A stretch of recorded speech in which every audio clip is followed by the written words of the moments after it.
La presentación de hoy pues es sobre cómo la biblioteca integra las publicaciones periódicas en su catálogo. Pero la idea es no hacerlo desde el punto de vista de la gestión documental, por decirlo de alguna manera más tradicional, sino desde una perspectiva multidisciplinar. Es decir, en el proceso que actualmente se sigue en la biblioteca, incluye diferentes áreas: la digitalización, corrección con edición digital, marcado de algunos textos, no de todos. Hacemos también la publicación, comunicación. Esto, digamos, que correspondería más a la parte convencional, tradicional, pero además hay un área no menos importante, que es la parte de tecnología, el área tecnológica, ¿no?, en la que se hace el diseño, el desarrollo, la investigación, la innovación. Y digamos que esta parte es responsable, junto evidentemente con el resto de las áreas, de incluir o de ampliar ese catálogo hacia la web semántica, hacia tener repositorios con datos abiertos enlazados, de manera que la biblioteca no solo introduce las obras y genera su catálogo, llamémoslo tradicional, aunque no sería del todo correcto, sino que además también generamos el catálogo como datos abiertos enlazados de manera automática.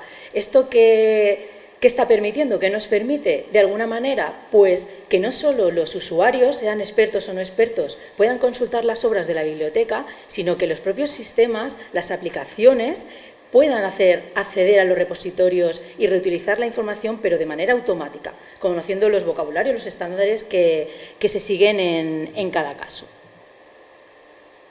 Bien, permitidme que contextualice un poco a la biblioteca, porque la biblioteca surge como un proyecto de la Universidad de Alicante por 1998, junto con la financiación o el apoyo económico, por decirlo de alguna manera, del Banco Santander.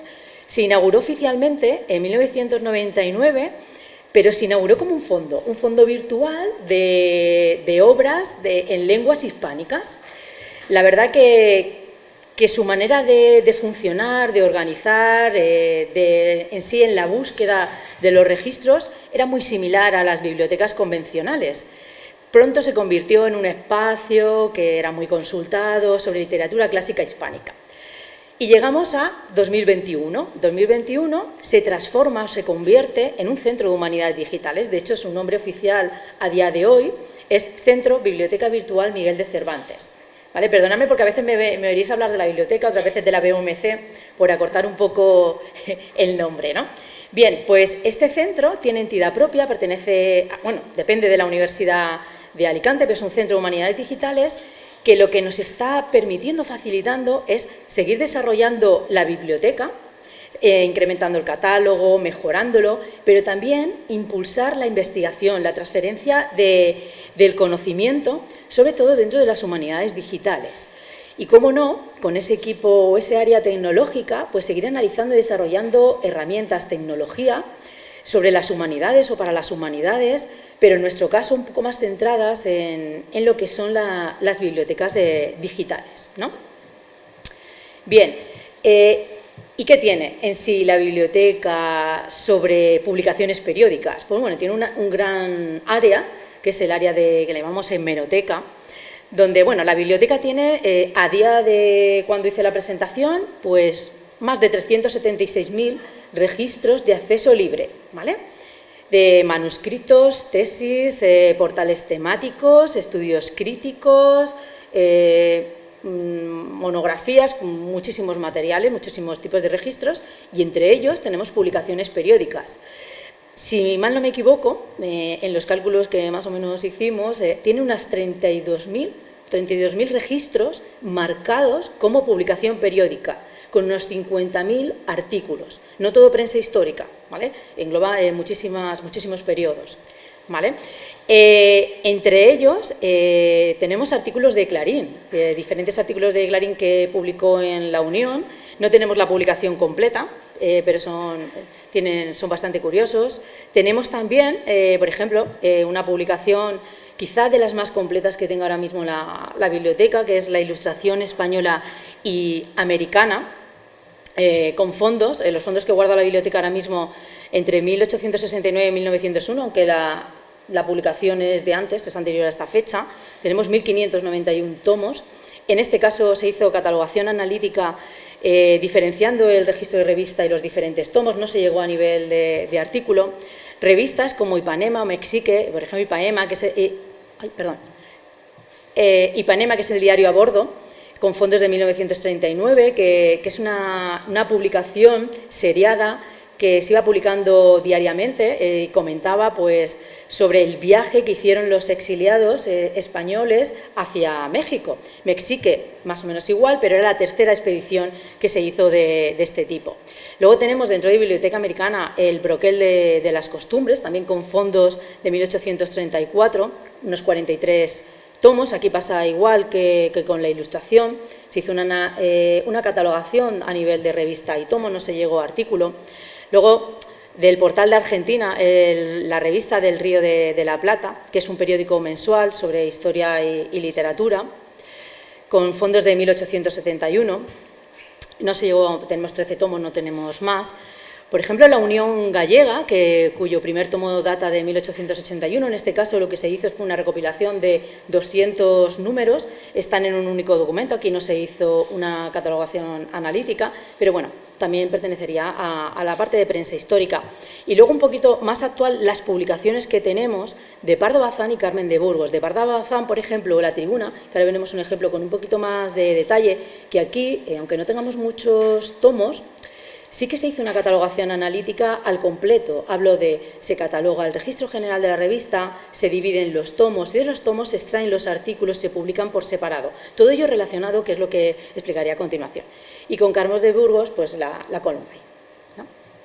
Bien, ¿y de dónde nos llegan todos estos registros? Porque evidentemente no todos los incluimos nosotros de manera manual. El proceso que veremos ahora, a grandes rasgos, son tareas automáticas, semiautomáticas y manuales. Nos llegan muchos registros, pues a lo mejor nos viene la publicación, nos la plantan encima de la mesa y dice, aquí la tienes, y pasa por todo el proceso, digitalización, corrección, edición, gestión documental, ¿no? la propia catalogación, pero tenemos muchos acuerdos con diferentes instituciones, sobre todo de Latinoamérica. La Biblioteca Virtual Miguel de Cervantes tiene, digamos, muchísimos acuerdos, un amplio vínculo con Latinoamérica. Por ejemplo, permitidme resaltar por el número de registros que nos llegan el Banco de la República de Colombia, en el que tenemos, pues si mal no me equivoco, más de 30.000 registros solamente ya de publicaciones periódicas, marcados como publicación periódica, ¿vale? En este caso marcan tanto revista como tomo, ¿no? Aquí podemos encontrar una gran variedad. Pero no solo eso, sino la Biblioteca Vivaldi, la Biblioteca Valenciana, diferentes fondos antiguos de la Universidad de Sevilla, de Granada, de Murcia. Nos pueden llegar bases de datos de archivos que también contienen algo de publicaciones periódicas. Nos han llegado pues Excel, ahí los tienes, mételo en tu sistema pues como consideres, ¿no? De hecho tenemos procesos de importación automáticos para de alguna manera poder automatizar, ¿no? todo este proceso y que no sea todo introducción manual. Y luego, pues, como no, nos han llegado CD-ROMs con los PDFs y, bueno, pues ahí búscate un poco cómo catalogar esta información, cómo incluirla. No siempre nos llegan los objetos digitales, muchísimos archivos. En el caso de la Biblioteca del Banco de la República, lo que tenemos es en sí la ficha catalográfica. De hecho, la ingestión de estos registros es ingestión de metadatos a través del OAI-BMH, el protocolo. Normalmente están en Dublin Core, y el objeto digital simplemente lo que hacemos es poner un enlace. En otros casos, no todas las instituciones sí que nos dan acceso al objeto digital, nos dan el objeto digital y nosotros lo publicamos en nuestra web, ¿vale? Bien, pero la biblioteca tal cual no se concibe solo como una web, un catálogo online, sino que es más, ¿vale? En el 2015 se, digamos, inaugura, ¿vale? Oficialmente un espacio abierto a la investigación, a la colaboración, que llamamos BUMC Labs, ¿no? En él, la primera tarea que hicimos es precisamente publicar el catálogo íntegro de la biblioteca como datos abiertos enlazados, ¿vale? En web semántica, hablamos de web semántica, como dijo Tim Berners-Lee, la web que dota al contenido de semántica, de significado, en la que se identifican los recursos de manera unívoca a través de una URI. Vaya, qué manera. Hablamos de link Data, Link Open Data, como un modelo de datos que permite publicar los datos estructurados en la web. ¿Y qué nos hace o qué nos aporta esto? Pues que podemos vincular los diferentes recursos que hay en Internet de manera sencilla, porque además están identificados de manera unívoca, ¿no? Hablamos, en nuestro caso, el modelado de la semántica o de este repositorio en datos abiertos enlazados se hizo con el vocabulario RDA. Ahora veremos un poquito más adelante el porqué de la elección de este vocabulario. Tiene que ver con la nueva norma de catalogación que surgió, si no me equivoco en las fechas, fue el 2010 o 2012, con la base del FRBR en el modelo conceptual y del FRAD, ¿vale? Posteriormente se hizo un enriquecimiento de este repositorio, sobre todo con Wikidata, también con la de Wikipedia, pero vamos, con más énfasis en Wikidata explicaré un poquito cómo fue este proceso. Y, como no, como he comentado antes, el hacer un repositorio en datos abiertos enlazados, lo que hicimos es dar un punto de acceso público, en este caso SparkQL, ¿vale? Evidentemente, SparkQL requiere de unos conocimientos técnicos, el lenguaje de interrogación de los repositorios en RDF, pero esto lo que sí que facilita es que de manera automática los sistemas, aplicaciones puedan consultar esos datos del repositorio. Además, nuestra base de datos, por así decirlo, nuestro repositorio fue federado en Wikidata. ¿Y esto qué nos aporta? Pues, digamos, muchísimas consultas que se puedan hacer a través de Wikidata. ¿Por qué? Porque al estar federado, pueden desde Wikidata consultar el repositorio de la biblioteca y viceversa, ¿no?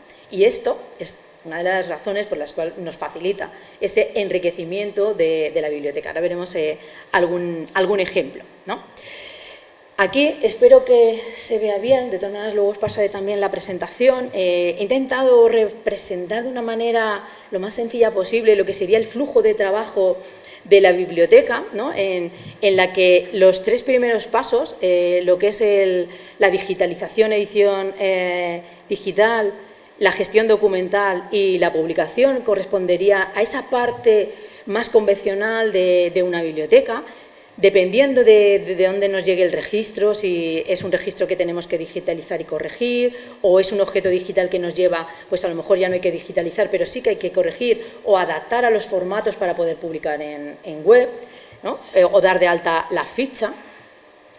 Y luego tenemos los siguientes pasos que corresponden a esa parte nueva de generación del repositorio semántico, ¿no? De generación del repositorio en datos abiertos enlazados. En el caso de una vez que está la obra, digamos, dada de alta en nuestro catálogo con los metadatos correspondientes, tenemos el objeto digital, sea bien físico o bien un enlace al repositorio en el que esté, porque sea un acuerdo de una institución, una importación, lo que hacemos es proceder a generar automáticamente el RDF de esa obra. Una vez que generamos el RDF de esa obra, siguiendo el vocabulario de la RDA, lo incluimos. Bueno, realmente el proceso lo que hace es una generación automática bajo petición de actualización del catálogo en RDF. ¿Por qué? Porque es un proceso pesado. Entonces, según tengamos mejores máquinas o peores máquinas, este proceso se puede hacer a la vez o lo hacemos fuera del tiempo de trabajo, por así decirlo, ¿no? En batch. Bien, después, una vez que se genera, una parte importante que incluimos en la biblioteca, de hecho hay varios estudios publicados, si os interesa os puedo pasar las publicaciones también, sobre la validación de los datos. Es algo súper importante hoy en día porque estamos ante una cantidad ingente de datos publicados en Internet, pero claro, no siempre tenemos la certeza de que esos datos sean válidos, sean veraces, ¿no?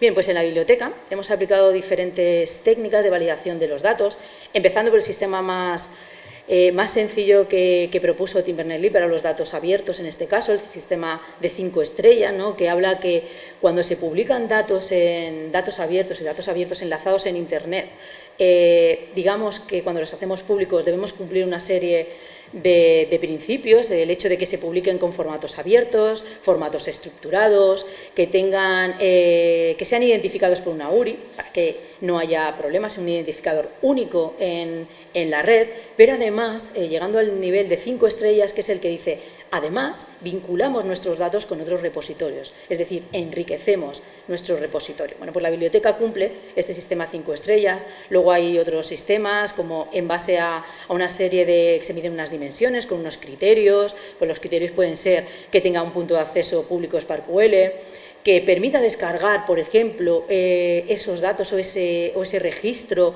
pues en diferentes formatos, ya sea RDF, que a lo mejor para un usuario es más complejo de entender, pero bueno, está el JSON, que es un formato más ligero, o en nuestro caso que además damos una interfaz web para poder navegar estos datos, ¿no? Y así, pues con algún otro método más. Y ya por último, la publicación, pero también la reutilización, porque veremos que a través de este espacio BUMC Labs, pues también damos algunos ejemplos, veré algunos brevemente al final de la exposición sobre cómo reutilizar un repositorio de datos abiertos enlazados. En este caso me voy a centrar en la biblioteca. Vale, ¿qué resultado que tenemos al final? Pues tenemos un catálogo tradicional, convencional, de bibliotecas que se navega completamente por web, tiene su buscador filtrado, buscador no solo en metadatos, sino también en contenido. Tenemos el mismo repositorio a nivel de metadatos como datos abiertos enlazados, lo mismo, con una interfaz web navegable, al igual que tenemos en el catálogo convencional, pero además le añadimos ese punto de acceso público que pueda ser consultado de manera automática, ¿vale? Luego, pues también hemos desarrollado herramientas, servicios en base a este repositorio de datos semántico y con ejemplos de reutilización. Permitidme que introduzca muy brevemente, ya me voy a meter en lo que es el catálogo convencional de la biblioteca.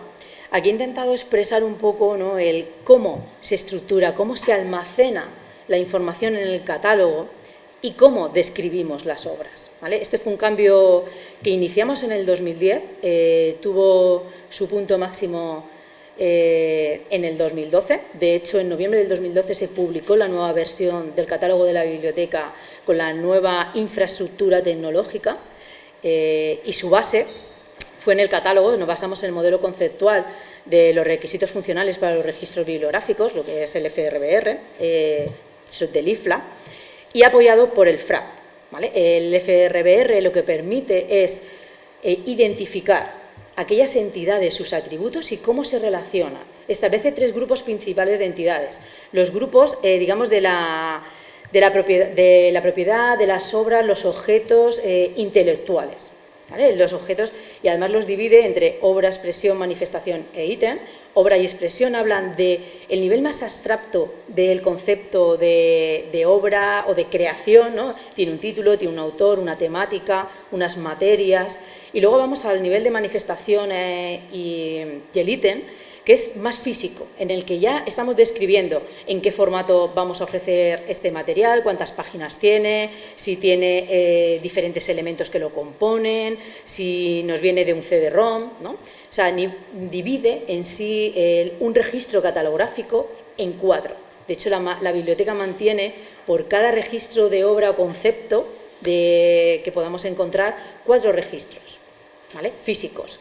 Lo incrementamos o lo ampliamos con el modelo del FRAP, que definía con más detalle cómo tenían que describirse y almacenarse esos registros de autoridad, y en la biblioteca también sumamos el FRSAP, que habla sobre cómo hacer los registros de autoridad de materia, ¿vale? Pero este no se implementó al completo, puesto que el IFLA lo que proponía son modelos conceptuales, son modelos abstractos de muy alto nivel que tuvimos que analizar, desarrollar e implementar en la biblioteca. Y luego, a modo de descripción de cómo se describen los registros, porque al fin y al cabo el FRBR y el FRAP son modelos conceptuales llevados a nivel físico, jolín, ¿cómo se describen esas obras? Pues pasamos adoptamos la nueva norma de catalogación, RDA, mucho más flexible, adecuada para los registros digitales, que era en su momento en lo que estaba haciendo la biblioteca. Es más, además la RDA se basa precisamente en el modelo FRBR y el FRAP, por lo cual estaba todo muy hilado, ¿no? Seguía una coherencia en la adopción de los modelos, normas de catalogación Y he ahí el porqué. Después, el modelado de nuestras obras para el repositorio semántico fue con RDA, Registry, ¿vale? La ontología de RDA. Por al fin y al cabo, el convertir nuestros datos, una vez que estaban almacenados en nuestro modelo con FRBR, que utilizábamos la norma de catalogación en RDA, convertir eso en un repositorio semántico, no voy a decir que era fácil, pero sí que nos permitía establecer unas correspondencias bastante directas, sin demasiados problemas, puesto que estaba todo unido, ¿no? De una manera bastante coherente. No sé si se va a ver muy bien, pero aquí he intentado explicar un poco cómo se almacena un registro en la biblioteca, ¿no? Esto corresponde a una ficha catalográfica que tenemos publicada en la web. He elegido La Tribuna, que digamos es una de las publicaciones periódicas en las que se ha hecho la catalogación analítica al completo, registro de revista, tomos y artículos.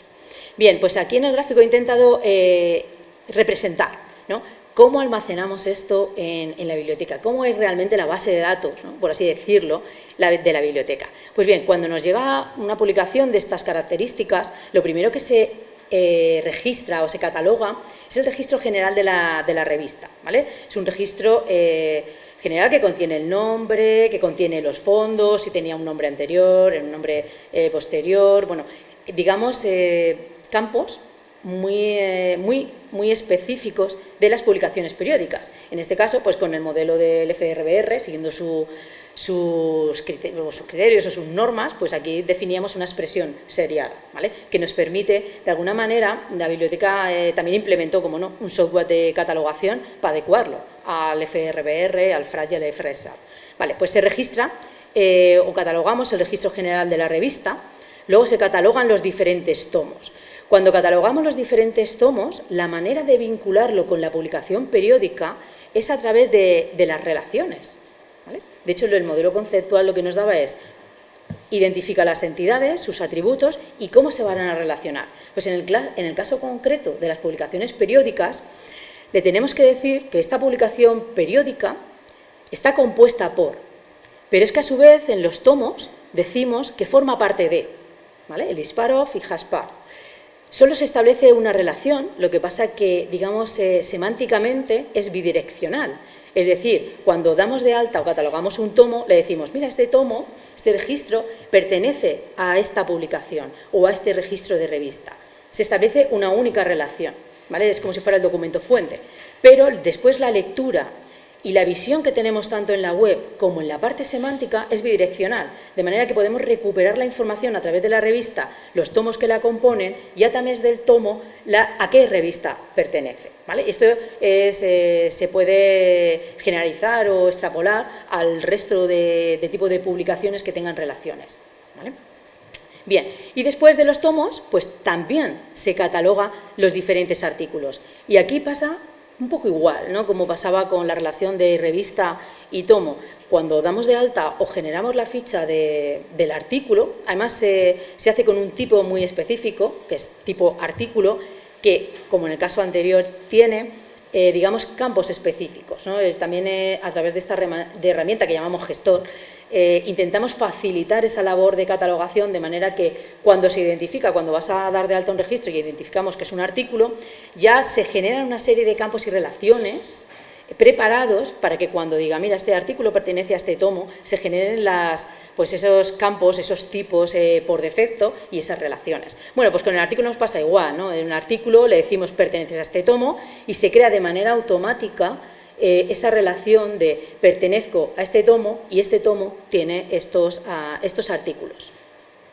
Todo esto es muy útil, toda esta creación o sincronización de la generación de las relaciones y de los tipos de cara a las búsquedas, al fin y al cabo, porque un catálogo, pues en nuestro caso, nada que ver con otras bibliotecas, somos muy pequeñitos, aunque tengamos pues un poquito más de 376.000 registros, lo importante es la búsqueda, ¿no? Es el ofrecer esas búsquedas a los usuarios que puedan encontrar aquello que estaban intentando buscar y además intentar también ofrecerles la información lo más completa posible. Es decir, si están buscando una revista, ¿por qué no ofrecerle? Mira, la revista tiene todos estos tomos y los tomos tienen todos estos artículos y a lo mejor esa revista tiene relación con otras obras, bien por temática, por obra, por género, por autor, por lo que sea, ¿no? Pues con este modelo nos permite hacer todo esto. Bien, aquí he puesto un ejemplo de unos pantallazos de nuestro gestor de cómo se catalogaría esa obra. Aquí veríamos el registro general de la revista con los campos más, digamos, particulares de la publicación periódica.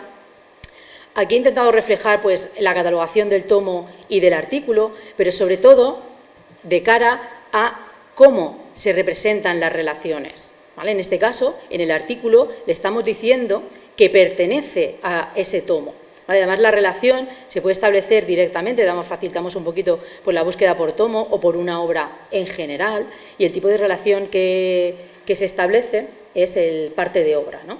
Perteneces a o eres parte de esa obra. Al establecer esta relación, vuelvo a decir que de manera automática se establece una relación bidireccional, con dos lecturas. Formas parte de esta obra y este tomo tiene estos artículos, ¿no? ¿Y cómo se ve esto en la web? Bien, pues me vais a permitir, a ver si pudiera tener acceso, pues no estoy conectada a internet, así que menos mal que tengo capturado esto en la presentación. Bien, intentaba hacerlo de una manera un poco más dinámica para que vierais un poquito más de lo que me permite capturar una presentación o una diapositiva, ¿no? Bueno, aquí he intentado reflejar las tres partes grandes de una publicación periódica si se hace la catalogación analítica al completo. El registro de revista, no sé si se ve, no se ve muy bien, ¿no? Bueno, el registro de revista en el que me da información de los metadatos, la ficha catalográfica de la revista, con los fondos que contiene, ¿vale? Podemos acceder a los fondos pinchando bien en los tomos o bien en el icono de la colección. Lo que hace es cargar al completo todos los tomos que componen esta colección. Además, en el listado nos da información sobre cada uno de ellos para facilitar un poco, digamos, esa selección de lo que busca el usuario. Y cuando pinchamos en un tomo, dentro del tomo tenemos la colección completa de los artículos. Por lo tanto, con esta visión o esta vista web, lo que hacemos es facilitar la navegación a través de las relaciones en las publicaciones periódicas. Suministra mucha más información. Me encantaría mostraros cómo se ve en la web, cómo podemos navegar de diferentes maneras, tanto revista, tomo, artículo, como artículo, tomo, revista. O sea, siempre todo enlazado para que el usuario no se pierda en esa navegación, ¿no? Bien, ¿y cómo se ve esto en el repositorio semántico, ¿no? Pues es muy similar a la parte web, porque vuelvo a decir que en el repositorio semántico o en la parte semántica de los datos abiertos enlazados, no solo pusimos el punto de acceso SparkQL, que pues oye, pues tiene un poquito de complejidad el poder interrogar un repositorio semántico, sino que también implementamos una interfaz web para también facilitar la navegación por estos datos, ¿no? Esto, por ejemplo, entre otras cosas, nos facilita la navegación en todos los niveles que marca el modelo conceptual del FRBR. Es decir, podemos consultar la obra con los datos propios, más abstractos de la creación intelectual, que es la obra. Podemos consultar las diferentes traducciones, ediciones, también en la parte web. Esto también lo incluimos en la parte web. Podemos ir hasta a nivel de manifestación e incluso de lo que es el formato más físico, descargable del ítem, ¿no? Esto es lo que me facilita, en este caso, la web semántica más el enriquecimiento y enlazado con otras fuentes que veremos ahora más adelante. Lo que os decía antes de la validación de este tipo de repositorio, desde la web te ofrecemos el que te puedas descargar esta información en diferentes formatos, entre ellos RDF y JSON. Y, por supuesto, vinculado con el catálogo convencional, por llamarlo de alguna manera, ¿vale? Siempre con el enlace y vinculación con la web tradicional, por si queremos consultar otro tipo de información o hacer otro tipo de búsqueda o navegación. Otro tipo de publicación periódica, aquí no se hizo, por ejemplo, lo vamos a ver con la Ilustración española y americana, aquí no se hizo la catalogación, digamos así, al completo, se llegó a nivel de tomo por la complejidad que tenía y, evidentemente, pues como en todas las instituciones, pues también tenemos nuestra limitación de recursos, ya no solo tecnológicos, sino a nivel de persona, ¿no? de recursos humanos. Bien, bueno, pues aquí he puesto un ejemplo de ficha catalográfica. Podemos consultar completamente los tomos. En este caso, pues son tomos, tienen bastante ilustraciones. ¿Cómo se vería o cómo veríamos, por ejemplo, cuando entramos en un tomo? He intentado capturar para que se vea al completo pues, las diferentes ilustraciones, los artículos que componen esta publicación periódica. Pero, por ejemplo, en este caso, la búsqueda a nivel de contenido, si el OCR pues, ha dado unos resultados buenos, pues se podrían buscar los diferentes artículos y autores, pero, por ejemplo, a nivel de metadato no tendríamos acceso a esa ficha catalográfica del artículo, sí a nivel de tomo. Bueno, pero vamos trabajando poco a poco en ello. Bien, simplemente para que veáis cómo se catalogó esta obra, un pantallazo de cómo es el gestor, el listado de los tomos que la componen y, como no, cómo se establecen las relaciones del tomo con la revista. ¿Vale? Ya no es a nivel de, digamos, de manifestación seriada, sino expresión seriada, que es con lo que responde la revista. Lo mismo, volvemos a hacer una relación, una única relación de este tomo pertenece a la revista y se extrapola a nivel bidireccional. ¿Vale? ¿Y cómo se ve esta publicación en esa parte o esa representación semántica? Pues esta revista sí que está enriquecida, sí que la tenemos enlazada con otras bases de conocimiento, en este caso como Wikidata. ¿Qué nos permite? Pues que, por ejemplo, en la ficha catalográfica, en la parte semántica, por así decirlo, ¿no? En la parte de datos abiertos enlazado, nos permite mostrar una información mucho más rica, más enriquecida que la que tenemos en la parte convencional. ¿Por qué? Porque me ha permitido extraer información de Wikidata. Puedo dar más información sobre esta obra, por ejemplo, pues con esta portada, añadiendo información que la biblioteca en ese momento no tiene sobre la obra. ¿Vale? Y con esto podría hablar de otras bases de datos de conocimientos con las que vincularnos. En este caso nosotros tenemos vinculación con Wikidata y ahora veremos el por qué o cómo podemos hacer ese enriquecimiento. Evidentemente, al principio, cuando empezamos con el enriquecimiento, lanzamos procesos, vamos a decir, semiautomáticos que intentaban vincular. Además, empezamos a nivel de autor, a intentar vincular los autores que teníamos en la Cervantes con los autores que había en Wikidata. Lanzamos estos procesos semiautomáticos que el resultado fue una serie de correspondencias que posteriormente había que, de alguna manera, corroborar de manera manual, decir, sí, es verdad, este autor que tenemos en la Cervantes corresponde con este autor de Wikidata. Por eso digo que son procesos semiautomáticos. Después, una vez que cogemos un poquito de velocidad en este aspecto, pues ya cuando se crean fichas catalográficas de cero, tanto de autor como de obra, intentamos vincularlas también a Wikidata. Seguimos lanzando procesos semiautomáticos, pero bueno, también lo hacemos de esta manera. Bien.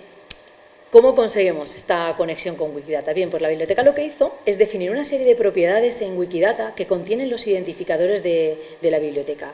A día de hoy, a día de la presentación, teníamos vinculados pues casi 15.000 autores con Wikidata, 763 obras, y 240 organizaciones. Estamos trabajando en vincular también los lugares. Esto tiene que ver con la exposición que hará posteriormente esta tarde mi compañera, María Dolores, con la extracción de esos lugares, ¿no? Pues gracias a esta vinculación a que Wikidata tiene enlace a nuestro repositorio, nosotros también podemos mostrar la información de Wikidata.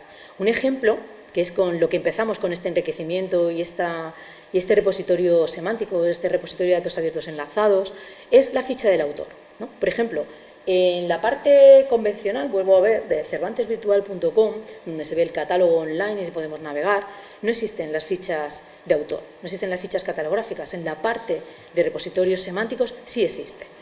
¿Por qué? Porque la biblioteca se centra, digamos, en la catalogación de los registros bibliográficos. De los autores también tenemos, pero no tenemos mucha información. Y en cambio, por ejemplo, en Wikidata sí que tenemos mucha información sobre los autores. Entonces, lo que hacemos con esa vinculación es que podemos mostrar una ficha mucho más completa sobre el autor, ya no solo su nombre, sino su fecha de nacimiento, su fecha de muerte, en qué género se escribía, sobre qué escribía, cuál es su nacionalidad, familia, cualquier información que hubiera en Wikidata, nosotros la podemos trasladar y hacerlo de manera directa en línea en nuestra web.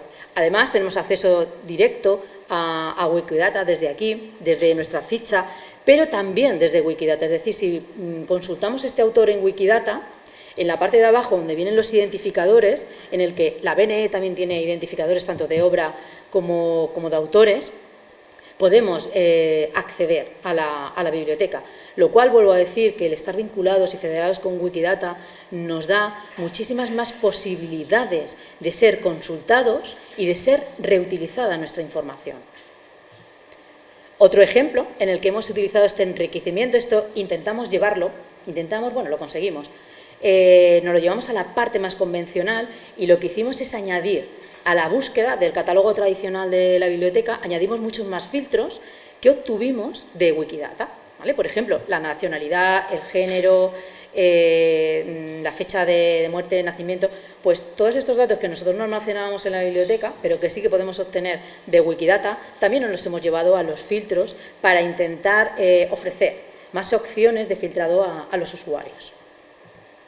Bien, ya pasaría a la última parte de mi presentación, no sé si me estoy extendiendo un poco, que es la parte de la reutilización. Es decir, la biblioteca tiene catálogo convencional, catálogo semántico, por llamarlo de alguna manera, que es un repositorio de datos abiertos enlazados, pero también en ese último paso de nuestro flujo de trabajo hablábamos de la publicación y reutilización. Pues lo que hacemos es ofrecer ejemplos de reutilización, ejemplos, trabajos reales. No voy a entrar en temas de investigación, voy a poner simplemente 3 ejemplos. El primero de ellos, muy sencillo, que lo que hacía era consumir a través de nuestro SparkQL API, ¿vale? El punto de acceso público SparkQL, consumir o obtener de alguna manera las obras de un conjunto de autores, pero lo que nos interesaba de estas obras es hacer una visualización gráfica, es decir, solo nos interesaban las portadas. Y lo que hicimos es obtener esas obras de esos autores, esas portadas, y esa información está en nuestro catálogo, ¿vale?